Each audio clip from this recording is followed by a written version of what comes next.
Welcome, welcome everybody. I Hey, can't how's it believe it's going? our November 22nd, our second episode of Adapt and Create with Camille, with me, David Leighton, with Witty. Great conference this week.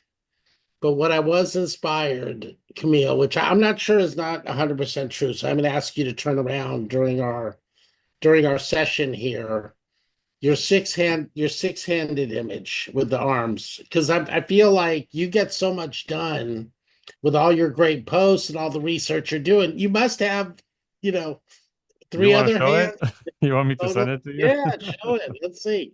Well, I'd love to Um, see it, and I would love to get into, and we'll just kind of go right to it, 'cause we make these very brief. I know everybody's got their yeah. air hose of AI going on. But you were saying this morning just how you're putting, it's kind of like recreating your face or your head, and then you're just able to put in other things. Could you show us that? Yeah, I mean if you can go to my stream on my feed. I think that way the camera can pick it up the easiest. And Oh, I'm going to share. Okay. yeah, the well actually, you know what? Let me just share my screen. Yeah, Might since be we good for you to share it for me. yeah, Okay. you're right. Let me just double check here. I should have prepared all the images. Um Okay. Hold on one second here because now I don't know where my computer And then goes. for the weekend, for those watching live, Saturday we do have Brad Rochefort talking about AI and storytelling and screenwriting. He comes from entertainment. The Odyssey Men's Group will just have kind of connecting for an hour. So that the first session's at 10 a.m. Pacific. All are welcome. But Camille, this is exciting to see because and also your TikTok. I'd love to spend a little time on TikTok. Oh I yeah, know I we didn't. well look, we don't have to. And I think We is can, it we you can. No, that's fine. That's totally fine. This is the picture that David was talking about. Yeah, we could totally do TikTok as well if you like. I actually spent a little bit more time on TikTok this week. But yeah, I have been using Flux, which is an image generator, and I trained it on my face. You can see it here. This is my new Calendly invite picture. Okay. And I thought it would be just fun to experiment with it and see how I can actually respond to other people's posts with images instead of just words. So put a little bit more effort in it into the engagement, and yeah, it's been fun so far. and so I also used it for my article that I wrote this week, and it's about the presentation that I was giving at your conference. yeah. But yeah, we can get into this and have some fun with it. And then so for Flex, is there a cost for that? Is it one of these free tools or No, so it's open source and you can run it locally. That's what I do. And if you want to train your face or your image on it, then it takes about 20 to 30 images, I would say. And you can use cell phone images. And then you compile them, you give it up for training to train a LoRa, and then that costs about $3, $4. And then you can plug that into the image generator, or you can use online solutions and just plug in your data set, and then it will generate your image. That's wow. how all those those professional headshot SaaS platforms basically work. Well, I did do mine, as I think I had showed you, but again, that was probably maybe 6 months ago. So it kind of looked like I was, It captured changed by a lot. different Like the new pixels. models are out there, and even Flux by Black Forest Labs, they just came out yesterday with a new tool set where you now can in paint, you can out paint, you can use other images as guidance, you can use depth maps. So there's so much to do there. And then you could also animate it. If you want to check that out on my feed where I'm in the spacesuit, that's basically how I take those images or some of them, and then I create a like a video on HeyGen with that, and that was kind of fun too. I'm mostly experimenting with those tools. Let me see if I can find the. Oh, actually, while we're on it, I still have the window open here, so let me show you how that actually looks on the back end. So this Yeah. is this is basically the training environment. It's on replicate.com. You can see right now I'm up to $7 because I trained 2 data sets so far.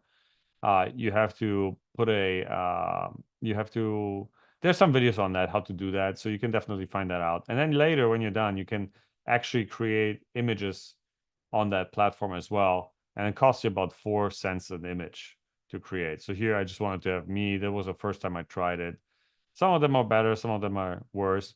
The cool thing about the workflow with locally is that you can actually go ahead and then um, you can be much more precise, and you can, let me see if I can find that here. You can, I don't know if it's here, somewhere else. You can then upscale it and include even more details, but I don't have it here with me right now. I actually here, this one.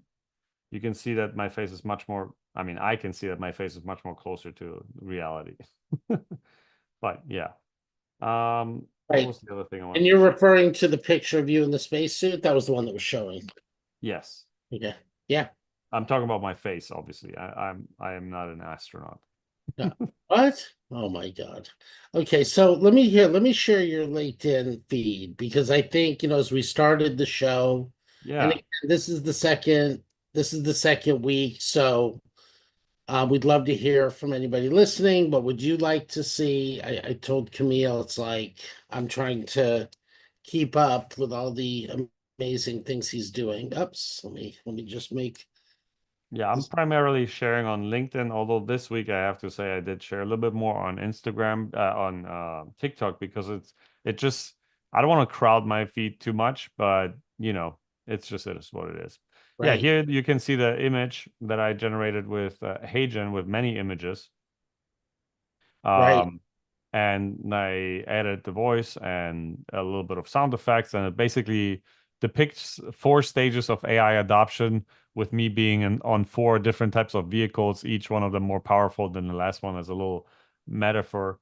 So I thought it was kind of fun. It's Oh, interesting. I like that. Yeah, I generally don't like just to talk about concepts like this because there's plenty of them out there. I like to focus on case studies maybe, but I thought for this experiment it would have worked really well, and I think it was okay.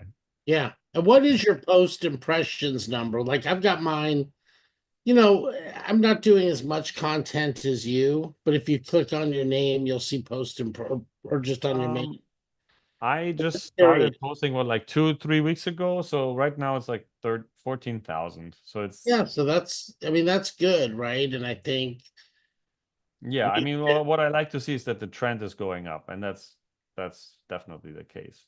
yeah, interesting. And then there were a few other posts. I mentioned the meditation one, which, kind of feels that was interesting because it was supposed to be about calmness. But really, it was like, oh my God, we're trying to do 10 million things at once. Yeah, it was really more about people freaking out about what their purpose is. So that was really not that serious. Okay, this was more to just calm people down and have a little bit of fun with that. You Yeah, know. for So sure. in this post here, I'm talking briefly about how Hollywood has been adopting AI quietly, and how they've been using it for pre-visualization of certain parts of a movie. For example, you want to have different endings of a movie and you don't want to shoot it or go into like week-long production or pre-production to pre-visualize it. Then you can just prompt AI, and many studios are doing that in order to kind of get an idea.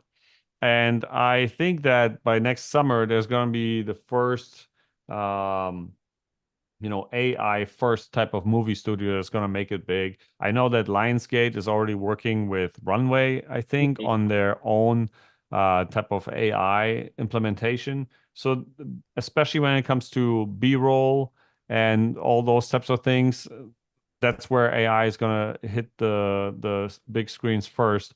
Yeah, And I think that the first companies that'll do it, they'll be criticized and all that, but then, it'll be inevitable.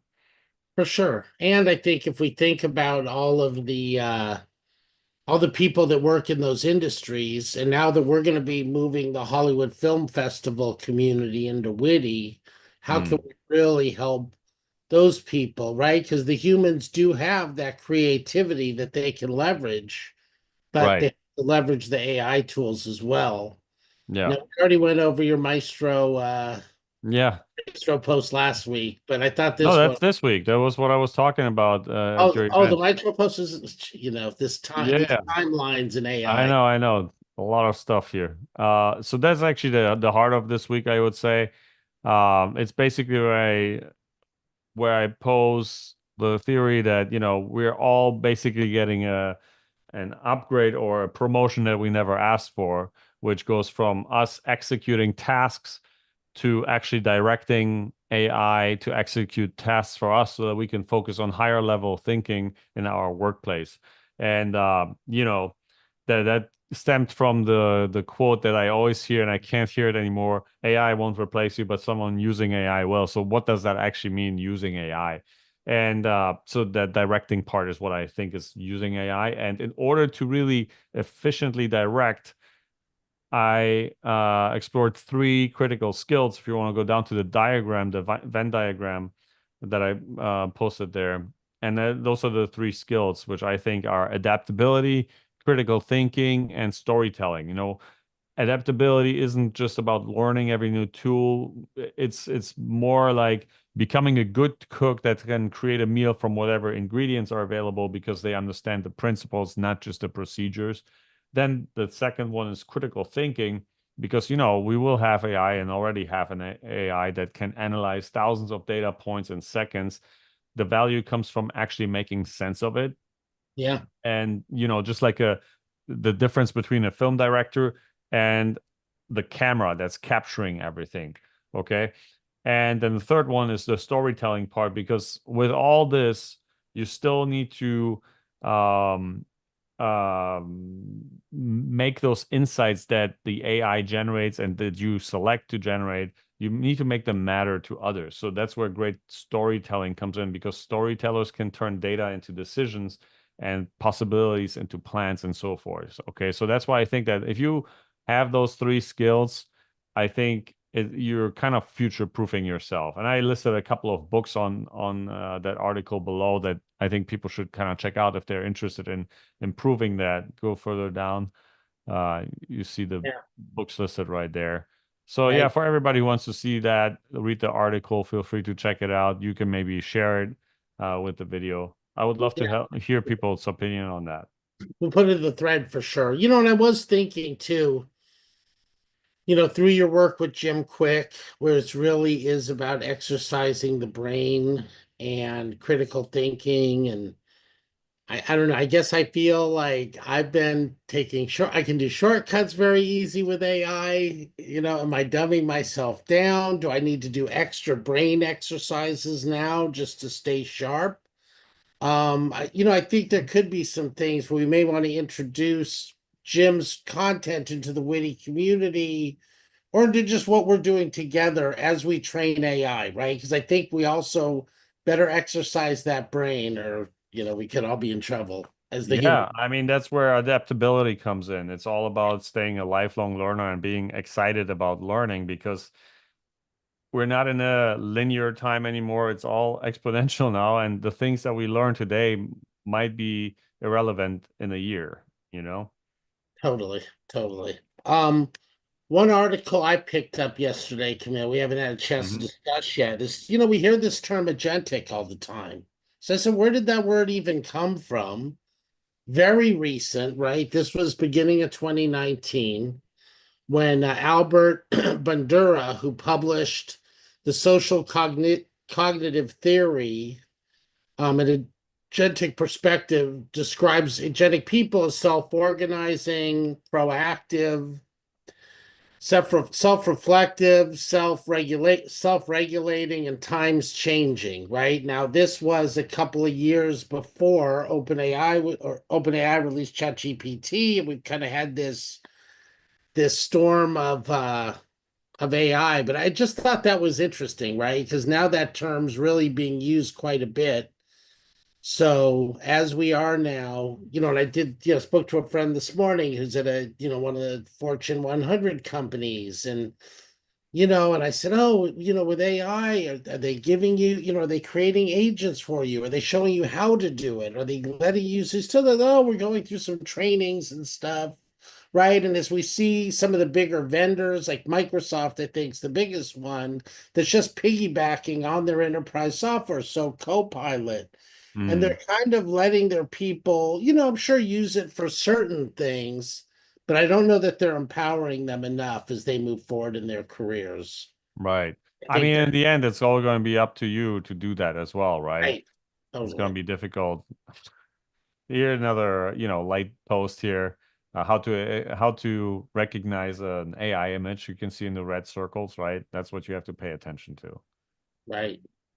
So wait, so in the red circles, we pay attention to those, but it's her feet, not her hands, or is it That's trying right. to trick your Yeah. eyes? People like this type of stuff. It's nothing educational. Yeah. But if you I think I just sent you a link real quick that was one more thing I wanted to mention real quick. That is that OpenAI released the oh yeah, there you go.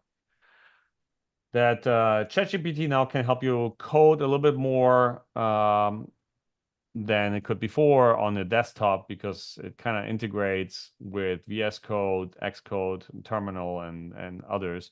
I actually recorded the video with my friend Michael yesterday on how we compare ChatGPT basically versus what do you call it? The other one. Um, Claude? the no, yeah, Claude is inside of it, but it's an entire Cursor AI, which is Yeah. a development environment. And yeah, I'll cut the video today and I'll upload it. So if people want to see that, they can just follow me on LinkedIn. But it's kind Yeah. of interesting where this is going and how this is going to change development even more. Oh, And yeah. I heard this term coming around. I don't know if you heard it. It's not software developers anymore, but software composers. Have you Yeah, heard that I term? like that. No, I have not heard that. Yeah, And it's almost like business composers, right? The product manager, the product owner, the coder, the customer facing person, whatever that's called to the customer in the company. It kind of all comes together. And I'll tell you, it is great though, having OpenAI that's I think 49% owned by Microsoft, mm. having Claude, parent company, help me, Camille, that's owned by what's the company that owns Claude, the brother and sister team? Anthropic. Anthropic, thank you. Yeah, That's owned by Amazon. Then we have Google with Gemini and their suite of products. It's right. really That help helping people to push. kill themselves. It is pushing innovation. Right, Yeah, exactly. yeah, Right, but it's pushing innovation. Right. I mean, Alexis, all of a sudden Claude could do XYZ. I'm sure people at OpenAI heard that during the Witty webinar session and shifted a lot of their R&D efforts to now leapfrog them. And then Google's going to do something else, right? I mean, right. as the software industry was maturing, it was kind of Microsoft owning 98% or something of the operating systems on the PC. Apple had 2%, if you can remember way back then. Yeah. There just wasn't these kind of three companies just pushing innovation. Plus, what Elon Musk is doing, we're seeing the Groks with a Q. So many new things out there to drive innovation. Yeah, on an individual level, I can always repeat, focus on an individual goal, tasks, or process that you want to improve, and then find the right AI tools to do so you don't get Right. drowned out by the entire field advancing every day because it's crazy. I was going to mention that. That's a great point, right? It feels overwhelming.